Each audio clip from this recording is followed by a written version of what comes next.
வணக்கம் மக்களே, நான் உங்கள் சித்ரா.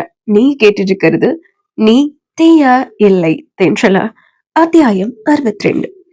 சித்ராவுக்கு கொஞ்சம் கோல்டு, அதனால அட்ஜஸ்ட் பண்ணிக்கோங்க. சீக்கிரமே கோல்ட சரி பண்ணிடுறேன். மதுவின் எதிரில் ராகவன் அமர்ந்திருக்க அவனை இமைக்காது பார்த்தவாறு வழி நிறைந்த விழிகளோடு அமர்ந்திருந்தாள் மது. மதுவையும் ராகவனையும் பார்த்த மாயாவோ வன்மமாய் புன்னகைத்துக் கொண்டாள். ராகவன் முன்னாடி வேற ஒருத்தவங்க கையில மோதிரம் போட போறான். அதை பார்க்கும்போது அப்படியே குழு குழுன்னு இருக்குடி மது எனக்கு என்று மாயா நினைத்துக் கொண்டிருக்கும் போதோ மது தன் புடவையின் முந்தியை அவளுக்கு அருகில் இருந்த விளக்கோடு உரசியபடி வைத்திருந்தாள். அதை யாரும் கவனிக்கவில்லை. ஆனால் ராகவனின் வெளிகளில் இருந்து அது தப்பிவிடுமா என்ன? ஹேய் மது என்று பதறியபடியே ராகவன் எழுந்து 2 எட்டில் மதுவின் பக்கம் செல்ல அதற்குள் மதுவின் சேலையில் நெருப்பு பற்ற ஆரம்பித்து விட்டது. இதை பார்த்த அனைவரும் அதிர்ந்து எழ ராகவனோ அவளின் முந்தியில் எரிந்து கொண்டிருந்த நெருப்பை வேகமாய் அவன் கைகளால் அணைத்தான். அப்பொழுதும் நெருப்பு அணையவில்லை. அதற்குள் வாசு நீரை கொண்டு வந்து ராகவனின் கையில் கொடுக்க அவளின் தலையில் இருந்து ராகவன் நீரை ஊற்ற நெருப்பு அணைந்து விட்டது. மதுவை பார்த்த ராகவன், ஏண்டி ஏன் என்று கேட்க அவனின் கண்களை ஆழ பார்த்தவாறே மெல்லிய புன்னகையை உதிர்த்த மதுவின் பக்கம் வந்த லதாவோ, எல்லாரும் அப்படியே உட்காருங்க, மதுவுக்கு ஒண்ணும் ஆகல, இதோ புடவை மாத்திட்டு வந்துடுவா என்று சொன்னவள் அங்கு நின்றிருந்த திவ்யாவை பார்த்து, ஹே திவ்யா, இங்க வா, மதுவுக்கு புடவைய கட்டி அழைச்சிட்டு வா என்று சொல்ல மதுவின் பக்கம் வந்த திவ்யாவோ, வா மது, உனக்கு உடம்புல எதுவும் காயலையே என்றபடியே மதுவை அவள் அறையினுள் அழைத்து சென்றாள். மது அங்கிருந்து சென்றதும் தண்ணீர் ஊற்றப்பட்ட அந்த மேடையை வேலைக்காரர்களை அழைத்து சுத்தம் செய்து அடுத்த 30 நிமிடத்தில் பழையபடியே தயார் செய்தாள் லதா. எது எப்படி இருந்தாலும் மதுவின் நிச்சயம் கட்டாயம் நடக்க வேண்டும் என்று உறுதியாய் இருந்தாள் லதா. கரிகாலனின் மனைவியோ கரிகாலனிடம், என்னங்க இப்படி ஆயிடுச்சே, அபசகுணம் மாதிரி இருக்கே என்று சொல்ல, அபசகுணமும் இல்ல ஒண்ணும் இல்ல, அமைதியா நில்லு என்று கூறினார் கரிகாலன். கரிகாலனுக்கு தன் மகன் திருமணம் நடந்தே ஆக வேண்டும். மதுவின் மூலம் வரும் கோடிக்கணக்கான சொத்தை அவர் இழக்க தயாராயில்லை. அபசகுணம் என்றெல்லாம் பார்த்தால் சொத்து கிடைக்குமா என்ன என்று எண்ணிக்கொண்டு நின்று இருந்தார் கரிகாலன். மதுவின் அறையில் திவ்யாவோ மதுவை திட்டிக் கொண்டிருந்தாள். ஏ பைத்தியக்காரி, ஏன் இப்படி பண்ணுன? புடவை முஞ்சில நீ கற்பூரத்தை தடவும் போதே எனக்கு தெரியும்டி, வில்லங்கமா ஏதோ நீ பண்ண போறன்னு. உனக்கு ஏதாவது ஆகியிருந்தா என்ன பண்ண முடியும் என்று திவ்யா கேட்க, அவர் கூட இருக்கும்போது எனக்கு எதுவும் ஆகாதுடி என்றபடியே அணிந்திருந்த புடவையை கழட்டி குப்பை தொட்டியில் போட்ட மது ராகவன் எடுத்து கொடுத்த சேலையை உடுத்தி கொண்டாள். மது புடவையை மாற்றிய அடுத்த நிமிடம் அவளின் அரைக்கதவு தட்டப்பட, இந்த மாயாவுக்கு எப்படிதான் மூக்கு வேர்க்குமோ தெரியல, சாரி மாத்தமும் கதவை தட்டா என்றபடியே திவ்யா அரைக்கதவை திறந்தாள். அங்கு மாயா நின்றிருக்க, எவ்வளவு நேரம் சேலை மாத்துவீங்க, சீக்கிரம் வாங்க என்று திவ்யாவை அதட்டி கொண்டு மதுவை பார்த்தாள் மாயா. என்ன, முன்னாடி கட்டியிருந்த அதே சிலையை எப்பவும் கட்டியிருக்கா, இந்த சாலையில ஏதாவது விஷயம் இருக்குமோ என்று யோசித்த மாயாவோ, என்னவா இருந்தா நமக்கு என்ன, இன்னும் கொஞ்ச நேரத்துல அந்த ஆனந்திவ கையில மோதிரம் போட போறா, அப்புறம் என்ன என்றபடியே சீக்கிரமாக டைம் ஆச்சு என்று சொல்லிவிட்டு மாயா அங்கிருந்து நகர்ந்தாள். மதுவின் பக்கம் வந்த திவ்யாவோ, இவளுக்கு ரொம்ப கொழுப்புடி, இவ கொழுப்பு முதல்ல அடக்கணும் என்று கூறிய திவ்யா, ஹே மது, நல்லவேளடி, உன் சாலையில நெருப்பு பிடிக்கும் போது சஞ்சய் இங்க இல்ல, அவன் இருந்திருந்தானா அவ்வளவுதான் என்று திவ்யா சொல்ல, நீ சொல்றது சரிதான் திவ்யா, நானா சரியா அந்த நேரத்துக்கு சீதாவை சஞ்சய அழைச்சிட்டு வெளியே போக சொன்னேன், சீதாவும் நான் சொன்னபடியே செஞ்சுட்டா என்றாள் மது. மதுவும் திவ்யாவும் பேசிக்கொண்டே வருவதை பார்த்த மாயாவோ லதாவிடம், அத்த, எனக்கு என்னமோ சாலையில தானே நெருப்பு பிடிச்ச மாதிரி தெரியல என்று சொல்ல, என்ன சொல்ற மாயா என்றாள் லதா. ஆமா அத்த, இந்த மதுதான் வில்லங்கமா எதுவும் யோசிச்சு பண்ணிருப்பாளோன்னு எனக்கு தோணுது என்று மாயா சொல்ல, அப்படி மட்டும் ஏதாவது அவ செய்யட்டும், அப்புறம் இருக்கு அவளுக்கு என்றாள் லதா. மதுவை அழைத்து திவ்யா மேடையில் வந்து அமர வைக்க ஆனந்தையும் கரிகாலன் மதுவின் பக்கம் அமர வைத்தான். ஐயரே, நல்ல நேரம் முடிய இன்னும் 10 நிமிஷம் தான் இருக்கு, மோதிரத்தை எடுத்து பையன் கையிலயும் பொண்ணு கையிலயும் கொடுங்க என்று லதா சொல்ல, ஐயரும் மோதிரத்தை எடுத்து ஆனந்த் கையில் கொடுக்க அவனும் மாயாவை பார்த்தான். அதற்குள் சஞ்சயும் சீதாவும் வந்துவிட சீதாவை பார்த்த மதுவோ புன்னகைக்க சீதாவும் மதுவை பார்த்து சிரித்து வைத்தாள். சஞ்சய், என்னடா நடக்குது? இந்த ஆனந்த் கையில மோதிரத்தை வச்சுட்டு மாயாவை பாக்குறான் என்று வாசு கேட்க, அதானே, இருங்க மாம்ஸ், இப்பவே நான் போய் என்னன்னு கேக்குறேன் என்று சஞ்சய் எழுந்து கொள்ள, டே டே டே உட்கார்றா, நடக்கிற எல்லாத்தையும் பார்த்துட்டு உங்க அண்ணனே பேசாம இருக்கா, நீ எதுவும் பண்ணி பிரச்சனை ஆகிட போகுது, அப்புறம் உங்க அண்ணன் கிட்ட நான் தான் வாங்கி கட்டிக்கணும் என்று வாசுவை பார்த்த சஞ்சய், எங்க அண்ணன் கிட்ட வாங்குறது உங்களுக்கு என்ன புதுசா மாம்ஸ் என்றான். சஞ்சய் முறைத்து தள்ளினான் வாசு. ஆனந்த், என்னப்பா மோதிரத்தை கையிலேயே வச்சிட்டு இருக்க, மருமகளுக்கு போட்டு விடு என்று கரிகாலன் சொல்ல, அப்பா என்றான் ஆனந்த். போட்டு விடுறா என்று பற்களை நெறித்தார் கரிகாலன். ஆனந்தும் மோதிரத்தை சீதாவை நோக்கி எடுத்து போக, மதுவின் பக்கம் இருந்த லதாவோ கையை நீட்டு என்று அவளிடம் சொல்ல, தன் கையை ஆனந்தின் முன் நீட்டினாள் மது. மதுவின் மோதிர விரலில் கட்டு போடப்பட்டிருந்தது. என்ன மது இது என்றாள் லதா. ஈவினிங் பூவை கத்தியால கட் பண்ணும்போது விரலையும் கட் பண்ணிட்டேன் என்று மது சொல்ல, அதை கேட்டுக்கொண்டு நின்றிருந்த மாயாவோ, பூ கட் பண்ணும்போது விரல கட் பண்ணிட்டியா, அப்போ சின்ன காயமாதான் இருக்கும், அதுக்கு எதுக்கு இவ்வளவு பெரிய கட்டு என்றபடியே மதுவின் கையில் இருந்த கட்டை பிரித்தாள் மாயா. மதுவின் விரலில் ஆழமான கத்திக்காயம் ஏற்பட்டிருந்தது. சதையே வெளியே தெரியும் அளவிற்கு ரத்தம் வேறு கொட்டி கொண்டிருந்தது. அதை பார்த்த திவ்யாவிற்கே அதிர்ச்சி. மது விரலின் மேல் கட்டு போடப்பட்டிருந்ததை பார்த்து திவ்யா என்னவென்று கேட்கையில், இது சும்மா துணி மாதிரி சுத்தி இருக்க, அவ்வளவுதான், டம்மு இது என்று மது சொன்னதை யோசித்த திவ்யாவோ, அடி பாவி, என்னடி கையில இவ்வளவு பெரிய காயத்தை பண்ணி வச்சிருக்க என்று வாயில் கை வைத்துக் கொண்டாள். மதுவின் காயத்தை பார்த்த மாயாவோ, இவ்வளவு பெரிய காயம் பூ கட்டும் போது ஏற்படுச்சு இல்ல என்று கேட்க, என்றாள் மது. சரி, இந்த விரல்ல தானே காயப்பட்டிருக்கு, அப்போ இந்த கையில மோதிரம் போடலாமே என்று மாயா சொல்ல, சாஸ்திரப்படி வலது கையில தாமா மோதிரம் போடணும் என்றார் அங்கிருந்த குருக்கள். அதெல்லாம் போடலாம், ஆனந்த் நீ மதுவோட இடது கை விரல்ல மோதிரத்தை போடுடா என்று கரிகாலன் சொல்ல, மது தன் கையை நீட்டினாள். அவள் இடக்கையில் தீக்காயம் பட்டு புண்ணாகி இருந்தது. அதை பார்த்த மாயாவோ, எல்லாத்தையும் பிளான் பண்ணி பண்ணி வச்சிருக்க இல்லடி என்று கேட்க, அவளை பார்த்து பாவமாக முகத்தை வைத்தவாறே, மாயா நான் எதுவுமே செய்யல, எல்லாமே எதாச்சியே நடந்தது, என்ன தப்பா நினைச்சிட்டு பாத்தியா என்றாள் மது. இதையெல்லாம் பார்த்து கொண்டிருந்த லதாவோ, ஐயரே மோதிரத்தை கல்யாணத்தன்னைக்கு போட்டுக்கலாம், இப்ப திருமண பத்திரிகை வாசிங்க என்று சொல்ல, இதையெல்லாம் பார்த்து கொண்டு அமர்ந்திருந்த ராகவனுக்கோ ஆத்திரமாக வந்தது. கண்களை மூடி ஆழ மூச்செடுத்தவன், வாசு நம்ம கிளம்பலாம் என்று ராகவன் சொல்ல, மச்சான் நீ மதுவுக்குன்னு ஒரு கிஃப்ட் வாங்கி வச்சிருந்தீங்க, அத கொடுக்கலையா என்று வாசு கேட்க, ஆமா கொடுக்கணும், வெயிட் பண்ணுவோம் என்று எழுந்தவன் அமர்ந்து விட்டான். திருமண ஓலையை வாசித்தார் குருக்கள். அடுத்த 2 வாரத்தில் திருமணம் என்று வாசித்தார். அடுத்த 2 வாரத்துல கல்யாணமா, என்னடா அது அநியாயமா இருக்கு என்று யோசித்தாள் திவ்யா. திருமண பத்திரிகை வாசித்து முடிக்க அங்கிருந்த அனைவரும் மது மற்றும் ஆனந்திற்கு தங்களுடைய பரிசு பொருட்களை கொடுத்து கொண்டிருந்தனர். அங்கிருந்து எழுந்த ராகவனும் மது ஆனந்தின் பக்கத்தில் வந்தான். அவன் கையில் ஒரு பரிசு பொருள் இருப்பதை மது பார்த்தாள். பரிசு பொருளையும் ராகவனையும் மாறி மாறி பார்த்தாள் மது.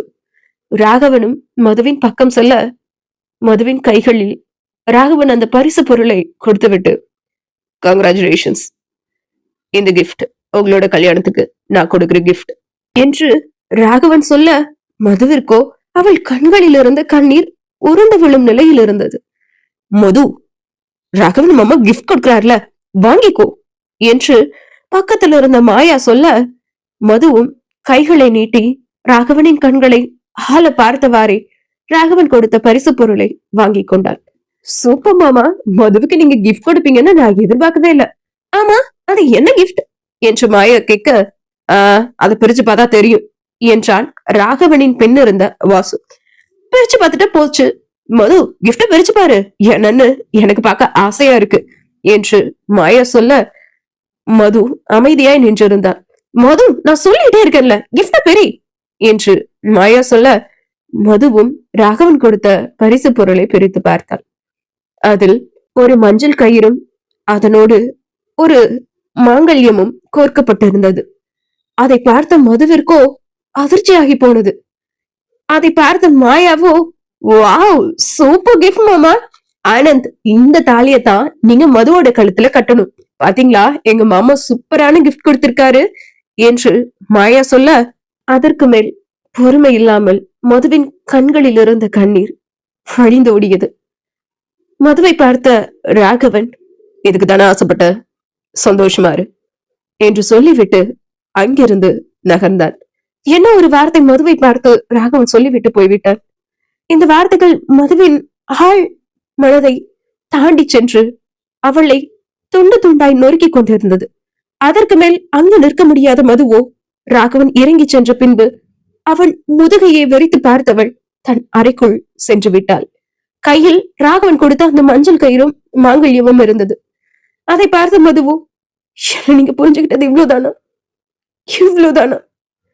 என் கழுத்துல உங்களை தவிர வேற யாரும் இந்த தாலிய நான் கட்ட விட மாட்டேன். என் கையில இருக்க இந்த தாலி நீங்க எனக்கு கட்ட வேண்டியது என்று அழுதபடியே கூறினாள். மதுவின் பின்னாலே ஓடி வந்த திவ்யா, மது, ராகவன் அண்ணா இப்படி ஒரு கிஃப்ட் உனக்கு பிரசன்ட் பண்ணுவாருன்னு நான் எதிர்பார்க்கவே இல்லடி என்று கூற கண்களை துடைத்துக் கொண்ட மதுவோ, இந்த கிஃப்ட் ராகவன் என்ன நினைச்சு வாங்கினாரோ எனக்கு தெரியாது. ஆனா இந்த தாலி தான் அவரு என் கழுத்துல கட்ட போற தாலி என்று கூறினாள் மது. அவருக்கு பரிசு பொருளை கொடுத்து ராகவன் அவன் காரை நோக்கி செல்ல சஞ்சயும் வாசுவும் அவனோடு விரைந்தனர். மச்சான், நீ இப்படி ஒரு கிஃப்ட மதுவுக்கு தருவேன்னு எனக்கு சத்தியமா தெரியாதுடா, ஏன்டா இப்படி பண்ணுன என்று வாசு கேட்க ராகவனிடம் பதில் இல்லை. அண்ணா, அண்ணி பாவண்ணா, நீங்க இந்த கிஃப்ட அவங்க கிட்ட கொடுத்ததும் அதுக்குள்ள இருந்த தாலியை பார்த்துட்டு அவங்க கண்ணுல எப்படி தண்ணி வலிஞ்சது, பார்க்கவே பாவமா இருந்துச்சுனா என்று சஞ்சய் சொல்ல அவர்கள் இருவரையும் முறைத்த ராகவன், இப்ப அமைதியா வரப்போறீங்களா இல்லையா என்று கூற இருவரும் வாயை கப்பென்று பொத்திக் கொண்டனர். அடுத்த 1 மணி நேரத்தில் வந்தவர்கள் எல்லாம் சாப்பிட்டு கிளம்பிவிட கடைசியாக கரிகாலனின் குடும்பமும் கிளம்பிவிட்டது. ருத்ரமூர்த்தியும் நிச்சயதார்த்தத்தில் கலந்து கொள்ளாமல் தன் நண்பனின் வீட்டிலேயே தங்கிக் கொண்டார். நிச்சயதார்த்தத்தை மேற்பார்வையிட்ட கலப்பில் மாயாவும் லதாவும் அவரவர் அறையில் அடைந்து கொள்ள மதுவின் அறையில் மதுவை திட்டிக் கொண்டிருந்தாள் திவ்யா. சரியான பைத்தியக்காரடி நீ, உனக்கு ராகவனை எவ்வளவு பிடிக்கும்னு எனக்கு நல்லா தெரியும். நீ ராகவனா கிட்ட போய் உண்மையெல்லாம் சொல்லி, நான் உங்களை தான் விரும்புறேன், உங்களை தான் கல்யாணம் பண்ணிக்க போறேன்னு சொல்லிடும் மது. நீ கல்யாணம் வரைக்கும் இந்த நாடகத்தை இழுத்துட்டே போனா நிச்சயமா வேற ஏதாவது ஒண்ணு நடக்க வாய்ப்பு இருக்குடி. அந்த லதா சும்மா விட மாட்டா. உனக்கும் ஆனந்துக்கும் கல்யாணம் பண்ணி வைக்கிறது மட்டும்தான் குறிக்கோளா நினைச்சு சுத்திட்டு இருக்கா. எதுனா ஒண்ணுனா என்னடி பண்ண முடியும்? இதுல வேற ஆனந்த் உன் கையில மோதிரம் போடக்கூடாதுன்னு 2 கையிலும் புண்ணாக்கி வச்சிருக்க. இப்ப எப்படி ரேஸ் ஓட்டுவ? அறிவு இருக்காடி உனக்கு என்று மதுவை திட்டிக் கொண்டிருந்தாள் திவ்யா. நான் என்னடி பண்ணட்டும்? சும்மா பேருக்கு கட்டு போட்டிருந்தேன்னா இந்நேரம் ஆனந்த் என் கையில ரிங் போட்டு இருப்பான். பார்த்தல, அந்த மாயா என்னோட விரல் கட்ட அவிழ்த்து பார்த்தா. காயம் இல்லைன்னு மாயாக்கு தெரிஞ்சிருந்தா என்ன நடந்திருக்கும் என்னால நினைச்சு கூட பார்க்க முடியலடி என்று மது சொல்ல தன் தோழியின் கைகளை பார்த்து கண் கலங்கிய திவ்யாவோ, நீ ராகவனை நான் இந்த அளவுக்கு லவ் பண்ணுவேன்னு நான் நினைச்சு கூட பாக்கலடி. வா, ஹாஸ்பிட்டல் போயிட்டு அப்புறம் ரேஸ்ல பார்ட்டிசிபேட் பண்ணுவோம் என்று திவ்யாவோ மதுவை அழைத்து கொண்டு தன்னுடைய காரில் கிளம்பி விட்டாள். மருத்துவமனைக்கு சென்ற மதுவின் கையை மருத்துவரிடம் காட்டி கட்டு போட்டுக் கொண்டிருக்க அந்த அறையினுள் நுழைந்தான் ராகவன். ராகவனை பார்த்ததும் எழுந்து நின்றார் மருத்துவர். அவரை உட்காரும்படி சைகை காட்டிய ராகவனோ அவரின் முன்னே இருந்த இருக்கையில் அமர்ந்து கொண்டான். மதுவின் காயத்திற்கு கட்டு போட்டு மருத்துவர் முடிக்கும் வரை அமைதியாய் மதுவையை பார்த்து கொண்டு அமர்ந்திருந்தான் ராகவன். ராகவனை அந்த அறையில் பார்த்ததும் மதுவிற்கோ என்ன செய்வதென்று தெரியவில்லை. ராகவன் பக்கமே திரும்பாமல் அமர்ந்திருந்தாள் மது.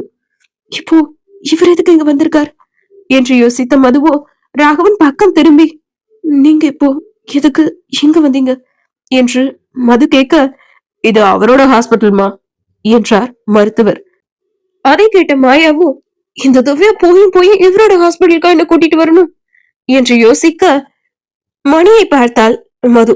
அவரது கை கடிகாரம் 9 மணியை காட்டியது. இன்னும் 1 மணி நேரத்துல காம்படிஷனுக்கு ஸ்டார்ட் ஆயிடும். இப்ப என்ன பண்றது என்று யோசித்துக் கொண்டு மது இருக்க, கிளம்பலாமா என்றான் ராகவன். கட்டெல்லாம் போட்டு முடிச்சாச்சு சார், கிளம்பலாம் என்று மருத்துவர் சொல்ல மதுவும் என்றாள். ராகவனும் மதுவும் மருத்துவரின் அறையை விட்டு வெளியில் வர அங்கு சஞ்சயும் வாசுவும் நின்றிருக்க அவர்களோடு திவ்யா திருத்தருவென்று விழித்துக் கொண்டு நின்றிருந்தாள். மதுவின் 2 கைகளையும் கட்டு போடப்பட்டிருந்தது. அவளின் பக்கம் வந்த வாசு, மது என்னமா இது என்று கேட்க, அது என்ன என்று வார்த்தைகளை விழுங்கினாள் மது. உன்கிட்ட நான் பேசணும், வா என்றபடியே மதுவின் கையை பிடித்து இழுத்துக் கொண்டு அந்த ஹாஸ்பிட்டலில் இருந்த அவனின் அறைக்குள் நுழைந்தான் ராகவன். அறைக்குள் நுழைந்ததும் அங்கிருந்த மேசையின் மேல் இருந்த பூஜாடியை எடுத்து சுவரை எரிந்தான் ராகவன். அது சுவரின் மேல் பட்டு சொக்குநூறாக உடைந்தது. ஐயோ, என்ன பண்றீங்க என்று மது கேட்க அவளின் பக்கம் திரும்பினான் ராகவன். நீ முதல்ல என்ன பண்ணிட்டு இருக்க, ஏன் அப்படி பண்ணுன என்று அனல் தெரிக்கும் விழிகளோடு அவளை பார்த்து கேட்டான் ராகவன். நான் என்ன பண்ணுன என்று எதுவும் தெரியாதபடி கேட்டாள் மது. அதை கேட்ட ராகவனோ ஒற்றை கையால் தன் கண்களை மூடி தன் நெற்றியை நீவியவன் அவளின் பக்கம் வந்தான். சுவற்றோடு ஒன்றி விட்டாள் மது. அவளின் விழிகளை ஆழ பார்த்தவாறு, ஆனந்த கல்யாணம் பண்ண உனக்கு சம்மதம் தானே என்று கேட்டான் ராகவன். இது என்ன கேள்வி என்றாள் மது. கேட்ட கேள்விக்கு பதில் என்றான் ராகவன். என்றாள் மது. வாயை திறந்து பதில் சொல்லு என்று ராகவன் கேட்க, சம்மதம் இல்லாமத்தான் இன்னைக்கு ஆனந்த் கூட ஸ்டேஜ்ல நின்னா என்றாள் மது. ஆனந்த கல்யாணம் பண்ணிக்க உனக்கு சம்மதம் இல்ல என்று ராகவன் திரும்பவும் கேட்க, சம்மதம் தான் என்றாள் மது. அப்புறம் எதுக்கு உன்னோட புடவைக்கு நீயே நெருப்பு வச்சுட்ட என்று ராகவன் கேட்க, புடவைல நெருப்பு பிடிச்சது ஒரு ஆக்சிடென்ட், அவ்வளவுதான் என்றாள் மது. அப்போ உன் கையில இருக்க காயம் என்றான் ராகவன் அவளின் கையை தூக்கி பிடித்தவாறு. பூ கட்டும் போது கட் பண்ணிக்கிட்ட என்றாள் மது. இதை கேட்ட ராகவனோ, ஓஹோ அப்படியா, நீதான் ஆனந்த கல்யாணம் பண்ணிக்க போறீங்க, அப்புறம் எதுக்கு ஒரு நான் போட்ட மோதிரம், அந்த மோதிரத்தை இன்னும் கழட்டாம ஏன் வச்சிருக்க என்று ராகவன் கேட்க, அது ரொம்ப டைட்டா இருக்கு, கழட்ட முடியல அதான் என்றாள் மது. நல்லா பொய் சொல்ல கத்துக்கிட்டடி என்று ராகவன் சொல்ல, நான் பொய்யெல்லாம் சொல்லல, உண்மையதான் சொல்றேன் என்றாள் மது. இதை கேட்ட ராகவனுக்கோ தன்னை மனதில் வைத்துக் கொண்டு நிச்சயத்தில் அவளை காயப்படுத்திக் கொண்ட மதுவை நினைத்து பாவமாய் இருந்தது. ஒருவரை ஒருவர் பார்த்து கொண்டே மூச்சு காற்று படும் தூரத்தில் நின்றிருந்தனர் மதுவும் ராகவனும். நான் போகணும், டைம் ஆச்சு என்றாள் மது. மது சொன்னதை கேட்டதும் அவளை விட்டு விலகி நின்ற ராகவனோ கதவை நோக்கி கைகளை காட்ட கதவின் பக்கமாய் 2 அடி எடுத்து வைத்தாள் மது. கதவை திறக்க கதவின் கைப்படியில் கையை வைத்த மது ராகவனை திரும்பி பார்த்தாள். அவனோ மேசையின் மீது சாய்ந்து நின்றபடி மதுவையே பார்த்து கொண்டு நின்றிருந்தான். அவனை ஒரு கணம் பார்த்துவிட்டு கதவை திறந்து கொண்டு வெளியே சென்று திவ்யாவை அழைத்துக் கொண்டு மருத்துவமனையிலிருந்து கிளம்பி விட்டாள் மது. மது அங்கிருந்து கிளம்பியதும் ராகவன் அறைக்கு சஞ்சயும் வாசுவும் வந்தார்கள். மச்சான், மது எதுவும் சொன்னாலா என்று வாசு கேட்க, சொன்னா, பொய்யா சொன்னா, நிறைய சொன்னா என்றான் ராகவன். மதுவுக்கும் இந்த கல்யாணத்துல விருப்பம் இல்லைன்னு நினைக்கிறேன்டா என்றான் வாசு. கல்யாணம் பண்ண பிடிக்கலன்னா பாய திறந்து சொல்லி தொலைய வேண்டியது தானே, அதுக்கு கூட அவளுக்கு தைரியம் இல்ல என்று ராகவன் கேட்க, அவ பயப்படுற போல மச்சான் என்று வாசு சொல்ல, அப்படி பயப்பட்டா அந்த ஆனந்தியை கல்யாணம் பண்ணட்டும் என்று ராகவன் சொன்னது. மச்சான் என்றான் வாசு. என்னடா மச்சான், அவளுக்காக சப்போர்ட் பண்ணிட்டு என்கிட்ட வந்தானா அப்புறம் அவ்வளவுதான் பாத்துக்கோ என்றபடியே ராகவன் அவன் அறையை விட்டு வெளியேற சஞ்சயும் வாசுவும் அவன் பின்னே ஓடினர். மருத்துவமனையின் வாசலுக்கு ராகவன் சென்றதும் அவனின் பாடி கார்ட்ஸ் ஒருவன் ராகவனின் காரை கொண்டு வந்து அவன் முன்னே நிறுத்த சாரதியின் இருக்கையில் சஞ்சய் அமர்ந்து கொண்டான். அவன் பக்கத்தில் ராகவனும் பின் சீட்டில் வாசுவும் அமர்ந்து கொண்டனர். ரேஸ் நடக்கும் மைதானத்தை நோக்கி காரை அழுத்தினான் சஞ்சய். இன்று நடக்கும் கார் ரேஸில் சீஃப் கெஸ்டாக ராகவனைத்தான் அழைத்திருந்தார்கள். ராகவனின் கார் அடுத்த 30 நிமிடத்தில் ரேஸ் நடக்கும் மைதானத்தில் இருந்தது. ராகவனுக்காகவே காத்திருந்த கார் ரேஸ் ஏற்பாட்டாளர்கள் ராகவனுக்கு பூங்குத்து கொடுத்து வரவேற்றார்கள். ராகவனும் தனக்கு கொடுக்கப்பட்டிருந்த இருக்கையில் சென்று அமர்ந்தான். அவனின் பின்னே சஞ்சயும் வாசுவும் அமர்ந்து கொண்டார்கள். போட்டியாளர்கள் தயாராகும் அறையில் கார் ரேசிங்கின் போது அணிந்து கொள்ளும் உடையை அணிந்து மது தயாராக நின்றிருந்தாள். தன் பக்கம் இருந்த தன் தோழி திவ்யாவிடம் க்ளோஸ போட்டு விடுடி என்று மது சொல்ல, அவளை பார்த்த திவ்யாவோ, உன்னால முடியுமாடி என்றாள். கண்டிப்பா முடியும், நீ தைரியமா போட்டு விடு என்றாள் மது. திவ்யாவும் தன் தோழிக்கு 2 கைகளையும் கிளவுஸ் போட்டு விட்டவள், ஆல் தி பெஸ்ட் மது, நிச்சயம் நீ இந்த போட்டியில ஜெயிக்கணும் என்று சொன்ன திவ்யாவோ தன் தோழியை அணைத்துக் கொண்டாள். மது இந்த போட்டியில் கலந்து கொள்ளும் விஷயம் ராகவனுக்கு தெரியும். இருந்தும் அமைதியா இருந்தான். கையில் காயத்தோடு எப்படி மது கார் ஓட்டுவாள் என்பதை நினைக்கும் போது ராகவனுக்கு இனம் புரியாத வழி அவனை ஆட்கொண்டது. இருந்தும் ரேஸில் மதுவின் திறமையை காண ராகவன் ஆர்வமாயிருந்தார். அந்த இரவிலும் பெரிய பெரிய விளக்குகள் எல்லாம் போட்டு பகல் போல் வெளிச்சமாய் இருந்தது அந்த மைதானம். போட்டி ஆரம்பிக்க இன்னும் ஒரு சில நிமிடங்களே இருக்க போட்டியாளர்களின் பெயரை ஒரு அனௌன்சர் வாசித்தார். 9 ஆண்களின் பெயரை வாசித்த அந்த நிகழ்ச்சி தொகுப்பாளர் 10வதாய் மதுவின் பெயரையும் வாசித்தார். மதுவின் பெயரை கேட்ட சஞ்சயும் வாசுவும், ஒருவேளை இது நம்ம மதுவா இருக்குமோ என்று வாசு கேட்க, மாம்ஸ் சான்ஸே இல்ல, மது ஒண்ணு எப்படி இங்க என்றான் வாசு. இனி என்னவெல்லாம் நடக்க போகிறது, இந்த நீதியா இல்லை தென்றலா இந்த கதையில் என்பதை நாம் நாளை சந்திப்போம். மகளே கொஞ்சம் கோல்டு, அதனால இந்த கதையில ஏதாவது ஒரு சில இடத்துல கொஞ்சம் ஏதாவது தவறுகள் பண்ணியிருந்தேன் அப்படின்னா மன்னிச்சிருங்க. மறைக்காம நம்ம சேனலை சப்ஸ்கிரைப் பண்ணிட்டு இது போன்ற நிறைய கதைகள் நம்ம சேனல்ல போட்டிருக்கேன், கேட்டு பாருங்க, நிச்சயமா உங்களுக்கு பிடிக்கும். நாளை வேறொரு கதையில் உங்கள் அனைவரையும் சந்திக்கும் வரை டாடா, பை பை.